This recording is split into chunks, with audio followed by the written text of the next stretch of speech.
Also breaking tonight, poised for some big wins next week in the Super Tuesday 2 contests. New York businessman Donald Trump sat down with our own Howard Kurtz to talk about his campaign. And one of the big questions from Howie was, who would Trump choose as VP? Really gotten into it with Marco Rubio, a lot of personal attacks back and forth. You're running an ad now that says little Marco, as you call him, is corrupt, he's dishonest. You talk about cheating on his Republican Party credit cards.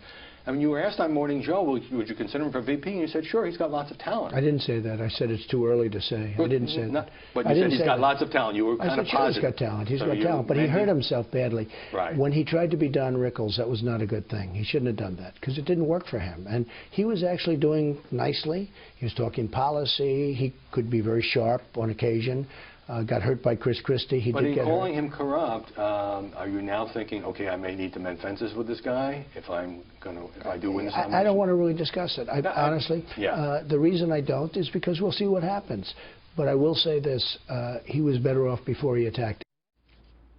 Howard Kurtz joins me now. He's the host of MediaBuzz right here on FNC. Howie, good to see you. So the bottom line is we don't know, but we all speculate as he gets endorsements. Did Christie cut a deal? Did Carson cut a deal? Could Rubio be trying to cut a deal behind the scenes? Any answers? Well, first, it was a hardship assignment for me to go down to Mar-a-Lago, but I was willing to take it on. Team player. Look, it was really striking to me that Donald Trump is running this ad accusing Marco Rubio of being corrupt, and yet even in our interview, he went out of his way to say nice things about him. I don't think any deal has been cut, and often these things are unspoken. But look, when politicians endorse other politicians who might occupy the White House, there is a bit of an expectation that it might result in some kind of prominent job down the line. Mm-hmm. That is what they do. I mean, in fairness to these guys, we see this every campaign season. I mean, they are brutal to each other in the primaries. They're so mean. And then they turn around and it's like, don't forget to vote for my friend Mitt Romney. And it's like, wait, you were just saying he was like a corporate raider, but I don't know. It's like, so they all have very short memories when it comes to that criticism. And then, you know, a lot of them are self-serving. They want a job in what they think may be the next administration. And, you know, I'm sure Chris Christie doesn't really want to sit around Trenton for too long and thinks it might be fun to be Attorney General. What do I know? What did Trump say, though, about the likely line of attack we're going to hear tonight and the one we've been hearing from Ted Cruz when it comes to his relatively recent support for Hillary Clinton? Because I know you've got a soundbite along those lines. You want to set it up? Sure.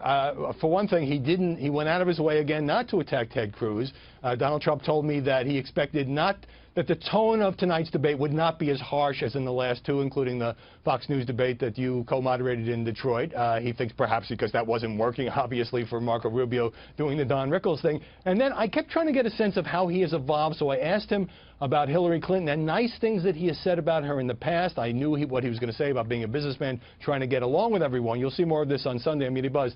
Let's take a look at his response. In 2012, as her fourth year as Secretary of State, you told Fox she was a terrific woman doing a very good job at the State Department. So was that BS? I'm a businessman. So why should BS? I say? I don't say BS. I don't say anything. I say, why would I say bad? I have to go to the State Department to get approval on some project that I'm building in some foreign country, and they have to give me a letter of recommendation.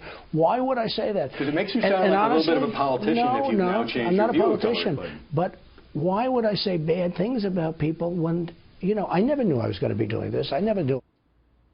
The interesting thing about that, Howie, is, you know, he had been in the game for so long, greasing the politicians. What would lead folks to believe when he's on the opposite end he won't continue to play the game, right? It's like you play the game for so long, you know how the game is played, you scratch my back, I'll scratch yours, that kind of thing. What was interesting to me was he was very candid about the fact that he didn't think he'd be running for office, and therefore now he's in a position where he has to attack the woman who he would be running against. As far as the game, Trump kind of does a jujitsu thing on this. He says, I know how it works. I know the system is rigged. I know the people like me who gave a lot of money, got favors from government officials, and I can be independent because I'm spending my own money. And so he says, it's almost like he's reformed as a guy who was complicit in the system. He cannot win the presidency based on his own money. I mean, it's going to cost $1 billion. No, he's going to have to take money if he becomes the nominee.